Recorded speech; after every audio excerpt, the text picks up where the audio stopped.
ప్రభు యేసు క్రీస్తు నామములో ఈ కార్యక్రమాలు వీక్షిస్తున్న మీకును మా పరమ యెరూషలేము మినిస్ట్రీస్ ద్వారా హృదయపూర్వకమైన వందనాలు తెలియచేస్తున్నాం.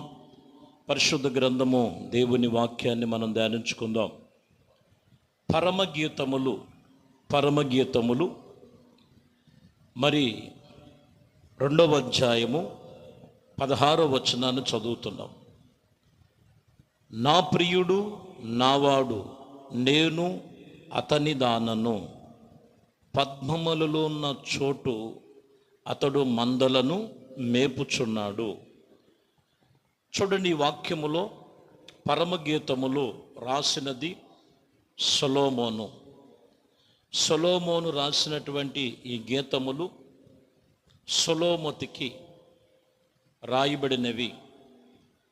చూడండి, ఆత్మ సంబంధమైనటువంటి పరసంబంధమైనటువంటి పరలోక సంబంధమైన వాటిని గురించి భూమి మీద మనుషులను పోల్చి రాసినటువంటి గీతములు ఇవి.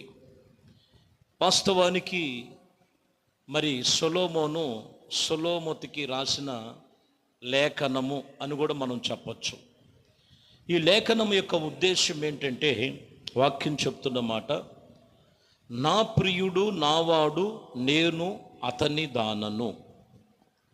ఈ వాక్యములో నా ప్రియుడు అనేటువంటి మాట సంగమునకు సాదృశ్యముగా ఉంది. సొలొమోతి సంగమునకు సాదృశ్యం, సొలొమోను యేసుక్రీస్తునకు సాదృశ్యం. చూడండి, సంఘము ఎప్పుడు కూడా ప్రాణప్రియుడైనటువంటి యేసుక్రీస్తు సంఘమునకు ప్రియుడుగా, ప్రేమించిన బద్ధుడుగా, దేవుని యొక్క ప్రేమ కలిగిన వారముగా ఉండాలని ఉద్దేశం. ఈ వాక్యములో మనం చూసినట్లయితే, నా ప్రియుడు నావాడు, నేను అతని దానను. వాక్యం చెప్తున్నటువంటి మాట, నా ప్రియుడు నావాడు. సంఘము ఎప్పుడు దేవుని యొక్క సన్నిధానములో యేసుక్రీస్తు యొక్క ఉపదేశము చేతనే, ఆయన యొక్క ప్రేమ చేతనే సంఘమును మనము స్థిరపరుచుకొని ఆత్మచేత నింపబడినటువంటి సంఘములుగా ఉండాలని ఉద్దేశించినటువంటి మాటలు మనం చదువుతున్నాం. ఇంకొక మాట మనం చూస్తే పరమగీతాలలోనే 7వ అధ్యాయము 10వ వచనం కూడా చదువుతున్నాం. నేను నా ప్రియుని దానను, అతడు నా యందు ఆశాబద్ధుడు. ఇక్కడ కూడా గమనించినట్లయితే, నేను నా ప్రియుడు దానను. సంఘము ఎవరి మీద ఆధారపడి ఉండాలి, ఎవరితో మనము నిబంధన చేసుకోవాలంటే, యేసుక్రీస్తే ఆయన వారము మనము. నేను ఆయన దానను, ఆయన నా మీద ఆశాబద్ధుడు. ఎంతో సంఘము మీద ఆశ పెట్టుకొని, ఆశ ఉన్నది ప్రభువుకి. ఇదే విషయం ఇక్కడ మనం గమనించాలి. ఒకటి, నా ప్రియుడు నావాడు. రెండోది మనం గమనించినట్లయితే, ఇదిగో నా ప్రియుడు దానను. సంఘము ఎవరి వారంటే, నా ప్రియుడు దానను, నేను దేవుని వారమై ఉన్నామని ఇక్కడ స్పష్టముగా దేవుని మాటలో మనకు తెలియచేస్తున్నటువంటి మాట. ఇంకను మనము 6వ అధ్యాయం 3వ వచనంలోకి వచ్చేద్దాం. నేను పద్మములలో మేపుచున్నటువంటి నా ప్రియుడు దానను, అతడు నావాడు. ఇక్కడ కూడా మనం చూస్తే, నా ప్రియుడు దానను, నేను అతని దానను, అతడు నావాడు అని చెప్తున్నమాట. చూడండి, ఇక్కడ మనం గమనిస్తే సంఘం ఇప్పుడు ఎవరి వారిది, ఎవరి మీద కట్టబడుతుంది?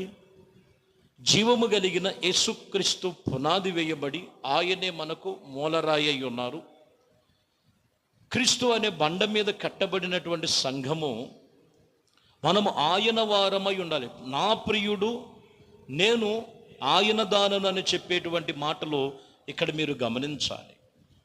ఇంకను ఎప్పుడైతే నువ్వు ఆయన వారుగా, ఆయన చెప్పినటువంటి ఉపదేశములో కట్టబడతారో, 1వ అధ్యాయంలో 13వ వచనం ఉంటుంది పరమగీతాల్లోనే, నా ప్రియుడు నా రొమ్ము నుండి గోపు రసముతో సువాసన గలవాడు, గోపురసమైనటువంటి సువాసన కలిగిన వానితో పోల్చి ఉన్నారు.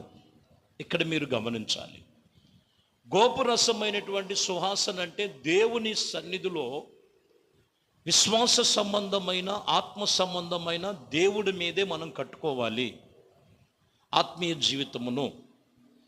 ఈ వాక్యమును బట్టి మనము గమనించాలి. ఈరోజు వాక్యం ఏంటంటే, నా ప్రియుడు నా వాడు.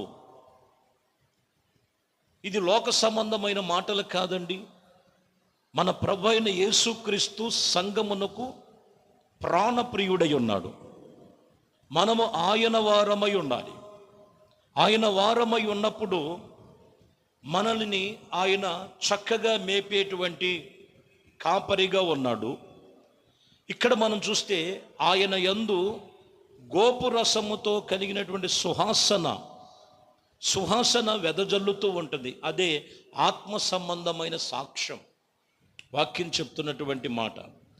అందుకని వాక్యం ఇక్కడ తెలియచేస్తున్నటువంటి మాట, నా ప్రియుడు నావాడు. మనము ఆయన వారమై ఉండాలి. మనం ఇక్కడ చూసినట్లయితే కీర్తనకారుల్లో దావీదు గారు కూడా కీర్తనలు రాసినటువంటి మాటలో మనం చదువుతాం. 51వ అధ్యాయం 17వ వచనంలో, విరిగిన మనసు దేవునికి ఇష్టమైన బలులు. దేవా, విరిగిన నలిగిన హృదయమును నువ్వు ఆలస్యము చెయ్యవు. చూడండి, దేవునికి ఎవరు ప్రీతికరంగా, ఆయన ప్రియుడుగా, లేకపోతే మనము ఆయనకు ప్రీతికరంగా ఉండాలంటే ఆయన యొద్దకు వచ్చిన ప్రతి ఒక్కరూ కూడా ఇరిగిన నలిగిన హృదయము గలవారై, దేవునికి ఇష్టమైన బలులు. నువ్వు ఏమిచ్చినా కాదు, ముందు నీ హృదయములో ఉన్న నీ హృదయము విరగగొట్టబడాలి. నీ హృదయము దేవుని మీద నువ్వు పరితపించబడాలి. ఆ హృదయములో ఏముండాలంటే, నేను ఆయన వాడను, ఆయన నావాడు. విశ్వాస జీవితములో అప్పుడు వారిని చెప్తున్నటువంటి మాట, విరిగిన నలిగిన హృదయము గల వారిని ఆయన ఎన్నడూ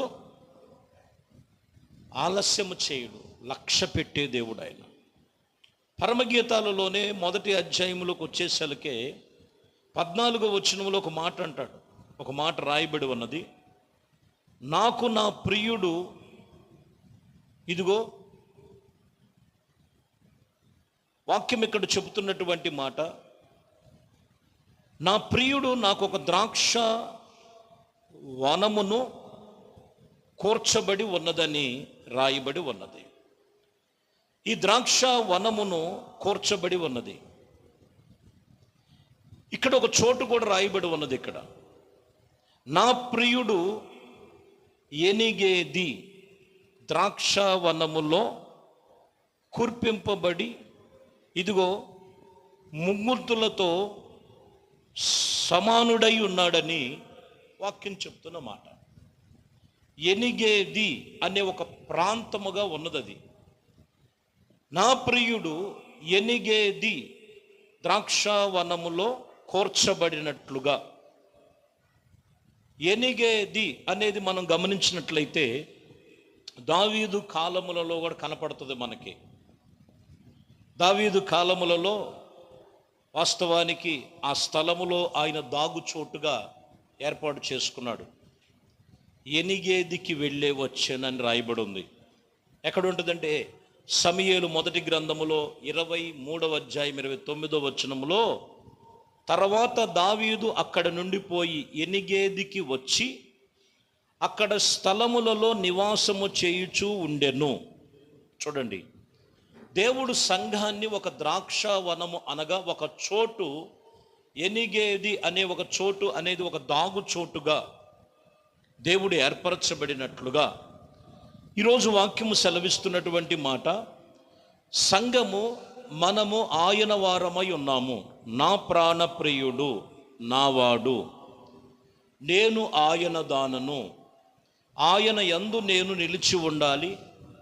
ఆయన రొమ్మున ఆనుకొని జీవించే విషయంలో అక్కడ వాక్యం చెప్తున్నటువంటి మాట, ఒక పరిమళ వాసనగా ఉండినట్లు వారిని, సంఘాన్ని పరిమళ వాసనగా ఉంచుటకు ఆయన సంఘములో నియమించి ఉన్నారు. ఇక్కడ కూడా చూస్తే ఎనిగేది అనేటువంటి ద్రాక్ష వనములో నన్ను అక్కడ ఆయన ఉంచబడి ఉన్నారు లేదా అమర్చబడి ఉన్నారు అనేది మనం చూడొచ్చు. కాబట్టి ప్రియమైన దేవుని బిడ్డలారా, సంఘములో దేవుని సన్నిధిలో నడుచుచున్న, దేవునితో నిబంధన చేసుకున్నటువంటి వారము మనము. ఎవరి వారం అంటే ఆయన వారమై ఉండాలి. నా ప్రాణ ప్రియుడు నావాడు, నేను ఆయన దానను. ఈరోజు సంఘము ఆయన దానిగా, ఆయన వారముగా ఉన్నామా? సంఘములో ఇంకా అనేక రకమైన లోకములో ఉన్నవి వేలుబడి చేస్తున్నాయా? సంఘం అంటే సంఘానికి వెళ్ళేవారు మీరే. మీ మీద ఏమి వెలుబడి చేస్తున్నాయి? ఇంకా లోక సంగతుల, సువాసన లేని, లేకపోతే మరి దుర్వాసన కలిగినటువంటి సాక్ష్యము లేని జీవితాలు జీవించకూడదు. వాక్యం చెప్తున్నటువంటి మాట, నిన్ను ఒక ద్రాక్షావనములో ఆయన ఒక దాగుచోటుగా దేవుడు నిన్ను నియమించాడు. అక్కడ మనం గమనించాలి. ప్రభునందు విశ్వాసముతో వాక్యం వింటున్న ప్రియ సహోదరి సహోదరులారా, యేసుక్రీస్తు మన ప్రాణప్రియుడు. మన ప్రాణప్రియుడైన యేసుక్రీస్తుకు ఇదిగో ఏమై ఉన్నారంటే, ఆయన నా ప్రాణప్రియుడు, నేను ఆయన దానను, ఆయన నావాడు అనేటువంటి విశ్వాసములో, ఆత్మీయతలో, పరిపూర్ణతలో నువ్వు నడుచుకోవాలి. ఎవరి వారుగా ఉన్నారు? ప్రభునొద్దకు వచ్చి తిరిగి మరల లోకంలోకి వెళ్ళిపోయి వ్యసనపరులుగా ఉన్నారా? శరీరేచ్ఛలు కలిగిన వారుగా ఉన్నారా? ఇంకా ధూమపానము, మద్యపానము, నానా విధమైనటువంటి బానిసత్వములో అనుభవాల మధ్యలో ఉన్నారా? యేసుక్రీస్తుకు మనము ఆయన వారము. నిన్ను, నీ హృదయాన్ని, నీ సర్వశరీరమును ఏలుబడి చేయాల్సింది దేవుని ఆత్మ. దేవుని ఆత్మకు చోటివు, దేవునికి నీ హృదయములో చోటివు. దేవుని యొద్దకు రా. ఎవరు ఇరిగిన నలిగిన హృదయము గలవారై ఆయన యందు వేడుకుంటారో, ఆయన నీ ప్రార్థన ఆలస్యము చేయక ఆయన అన్ని విషయాల్లో కూడా నిన్ను ఇదిగో ఒక సురక్షితముగా దేవుడు కాపాడి, మీరు ఎవరనంటే ఆయన వారుగా ఉండాలి. నా ప్రాణప్రియుడు, ఆయన నావాడు అనే సాక్ష్యము ప్రతి ఒక్కరి జీవితంలో ఉండాలి. యేసుక్రీస్తు వాక్యం ఈ పూట మనకి తెలియచేస్తున్న మాట, మన ప్రభు అయిన యేసుక్రీస్తు మన ప్రాణప్రియుడైన ఆ ప్రాణప్రియునికి మనము ఆయన వారముగా, ఆయన దానుగా ఉండాలి. ఇంకేది కూడా శరీరేచ్ఛలే కానీ, లోకేచ్ఛలే కానీ, లోక సంబంధమైనవి ఏవి కూడా నీ మీద ఏలుబడి చేయకూడదు. క్రీస్తునందే భయభక్తులు గలవారుగా నడుచుకోవాలి. దేవుడి మాటలు మీ జీవితములలో దీవించి ఆశీర్వదించునుగాక. ప్రార్థన. పరిశుద్ధుడా, ప్రేమ కలిగిన తండ్రి, నా ప్రాణప్రియుడా, నా యేసయ్య, ఇదిగోనైనా నా ప్రాణప్రియుడా, నావాడా అనే మీ వాక్యమును బట్టి విన్న ప్రతి ఒక్కరిని కూడా దీవించి, ఇదిగోనైనా నా ప్రభువా, మీరే సంఘములో ఏలుబడి చేయాలి. సంఘాల మీద అపవిత్రత కాదు, సాక్ష్య జీవితము లేనిది కాదు, అబద్ధమైనది కాదు, వ్యర్థమైనవి కాదు, వ్యసనములు కాదు, ఇదిగోనైనా నానా విధమైన లోక సంబంధమైనవి కావు. మీలో ఇదిగోనైనా ఏనిగేది అనే ఒక ద్రాక్ష వనములో నాటబడినటువంటి వారుగా మీ ఆత్మచేత నింపి, మీ కార్యములు జరిగించి, మీ కృపలో స్థిరపరిచి, ఒక్కొక్కరి ప్రార్థనలన్నీ కూడా ఆలకించి, అట్టి రీతిగా విశ్వాస జీవితాన్ని క్రీస్తు ప్రేమలో నిరీక్షణ కలిగి, పరిపూర్ణులు కలిగి, పరిశుద్ధమైన జీవితము జీవించే జీవితం ప్రతి ఒక్కరికి దయచేయమని నజరేయుడైన యేసుక్రీస్తు నామములో ప్రార్థించి, ఈ ప్రార్థనలో ఏకీభిస్తున్న వారి ప్రార్థనలు ఆలకించు. యేసు నామములో ప్రార్థిస్తున్నాము తండ్రి, ఆమేన్. ప్రభు మిమ్మల్ని దీవించి ఆశీర్వదించును.